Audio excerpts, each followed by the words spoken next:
Welcome to our third human podcast. Today we are discussing the question, who was the first Eldoria?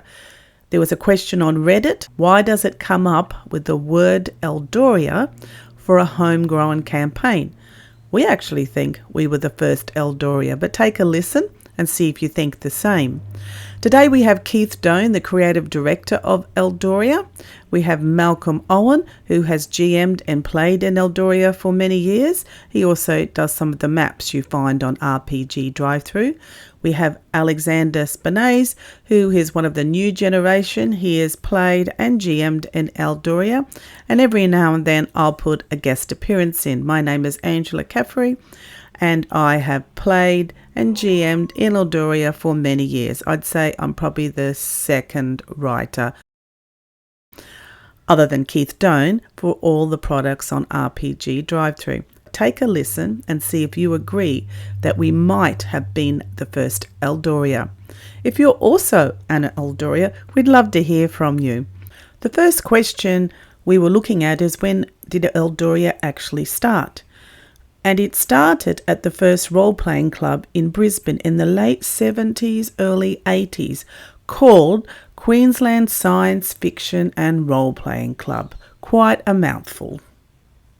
It did start at Queensland Fantasy Society. Yeah, because we had all these people wanting to play D&D, and we thought we'd come up with... Wasn't it a map on a buddy? Yeah, Greg Lane had done a basic map of what looks now like Eldoria, and he knew I could do artwork, so he said, could you blow it up and make it a big A3 map?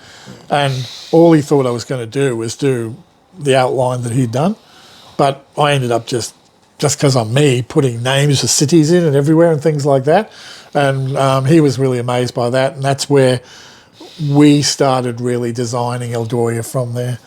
But the Eldoria that is now the current version is greatly changed from the original one and things like that. What's this AI obsession with Eldoria, and when it started? That started, well, our attention was drawn to it because there was a thing on Reddit with that question saying, what's this obsession? And to our knowledge, I don't think we came up with the name. We think it's, what did you say, Mel? We thought it was Well, it's an Eastern European female name. Yeah, so... Yeah, well, I basically came up with that name, though, myself. I believed I'd come up with it in 1979. So there was no internet or anything like that, so I couldn't suddenly say, yes, that's what it is. I just say, that sounds like good. It sounds like Eldoria. And went with there, and only much later, as the internet comes out, you do a search and you find it's an Eastern European female name. And with the Reddit thread that I saw, or Keith first saw it and then I had a look at it, I think we were the original homebrew Eldoria, and Mel has an opinion on homebrew. Is it homebrew where you have lots of published materials? Well, once it becomes published, it's no longer homebrew, but up until that point, it is homebrew. Interesting. What do you think, Alex?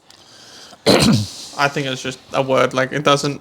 It being a lot of people's conception of what homebrew is basically, it's not like Pathfinder world or D&D world. Like, yeah, that's basically the different. I've heard people even call the Critical Role world homebrew, but I think he's published like 2 or 3 books himself. Yeah, and it doesn't have to be linked to a system. To me, the homebrew world is a world that hasn't been designed by Pathfinder or by D&D, but you can still use that rule set to do your homebrew world. When I looked it up and put up where did Eldoria come from, when you put it in AI, it just says a homebrew world. So that makes me think we were the original one, because not sure anyone else did in the 70s. And we have heaps of publication. We are very heavy on books and paper. So there's lots of paper to support it. And even the Queensland Library actually has some of the original Eldoria stuff in their archives now. And the Eldoria, there's a number of Eldorias that now appear if you do a search on the internet. There are fantasy-based worlds, but all of those have come well after 2000 and things like that. There's a computer-based game, there's a play-by-mail game, there's a land that's set in a continent called, and that land is Eldoria in a fantasy world. So I'm not sure where, again, those people may have just thought they made the world, that name up, or it may have stuck in their mind that there's an obscure game called Eldoria that we made up. I don't know. I know when I checked on AI, it said name for homebrew fantasy world, Eldoria was the one that came up. Whether other people have done that, I don't know. Just to finish off the end of that segment, if you are looking for anything from the Queensland Library, I'll put the link in the description below. I've also put a few cutouts here of all the documents that we have in the Queensland Library, which is maybe about 5% of everything we actually have in our houses. So take a look if you want, and write some comments if you've got them. The next question is about AI. What are the advantages and disadvantages of it? Well, I know a lot of people, when they are like coming up with a world, they might not even have a name, so they probably just go, oh, let's type in fantasy name, What comes homebrew up, world, yeah. and that's probably in the list of like the top 10, and they just go, okay, we'll just pick that one. And that's why you just have a lot of like homebrew worlds that have similar names and naming systems, because usually the people writing them don't care too much about the names, so they go, here's a list, I'll just pick this list, drag it to this town, this one. Well, it's generally it. People get influenced by what they read and see, and well, you don't even know you've done it, and you've copied something. Well, I know somebody when we else does. searched, like Keith and I are regular searchers of Eldoria just to see how popular we've been, because it's been going since I like to published since the 80s. So we've been searching, and it's only very recently this explosion of Eldoria has come up. Like, you normally only see our stuff and maybe the lady's name. The AI stuff is only very recent, so that's probably what it is. Anyway, does it matter? It matters to me. If I don't care if someone calls their world Eldoria, it's only if someone gets narky about it and comes and tells me that, hey, I'm going to sue you because your world's called Eldoria and so is mine. And then I think I can prove that mine dates back to 1979. Yeah. And Again, it's just a name. If people become familiar with your world, they'll know that this other person's stuff isn't yours.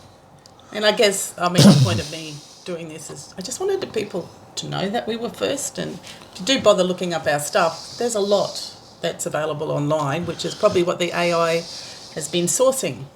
Yeah. And there's not much we can do about it. We don't have that sort of money.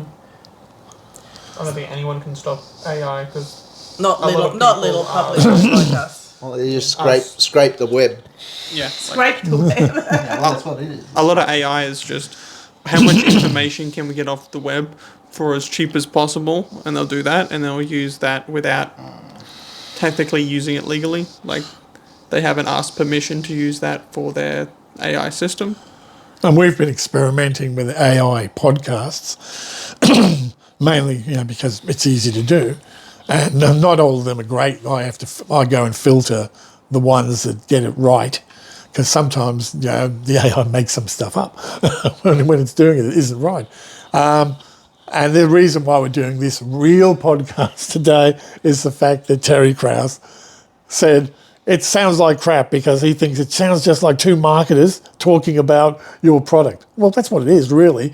It's two people just waffling, but they do mention a lot of the stuff that's in the module. And it's correct. And it's correct, the ones that we pick. Yeah. It's correct. So that's what we're trying to get out with those podcasts, even if it's an AI. And I've recently started doing lots of AI generation of graphics, and I'm updating all the old modules. And I know there's people out there, particularly artists, who don't like it. I find I spend a lot of time. I can spend up to 2 hours making that graphic how I want it to look, so it does look exactly what's in my mind. And that's it. And I think a lot of people who are artists, etc., out in the industry are getting wise to that, and they're actually doing artwork for AI networks and things See, like I think that. that's a good thing, is getting Keith's vision out of his mind of what something looks like. We all struggle with. I know Mel struggles with him with the maps. You struggle with my maps. No, struggle with the visual to match what's in your head to make a map out of. And we would, if we had lots of money, honestly, we'd pay artists. We'd probably use the AI as to get the stuff out of Keith's head. To show artists. Yeah, and then they could do the original. But, that's the blessing of it, apart from the fact that they But we don't take stuff. But the truth is, we don't make megabucks out of this, so we can't do that. And if I want Okay, I used to get our artists that we know locally to do that. Problem with them getting to do stuff for us takes a lot of time, and if you're working to a time frame, they can't do it to your time frame, etc. And even so, some of the artwork that I try and translate to people isn't what I see that they produce anyway. It's great artwork, but it's not what I saw. So that's what I find. If I tinker with AI for hours, I can get it to be exactly what my vision of an Esmian priestess should be like, and things like that. With 6 fingers. Well, yeah, that's what you'd take time doing, to have a look, get rid of the 6 fingers. It's got better than that, Mal. It's. I think at most of it solved the 6 finger problem. Well, it's 5.5 fingers. Probably, yeah.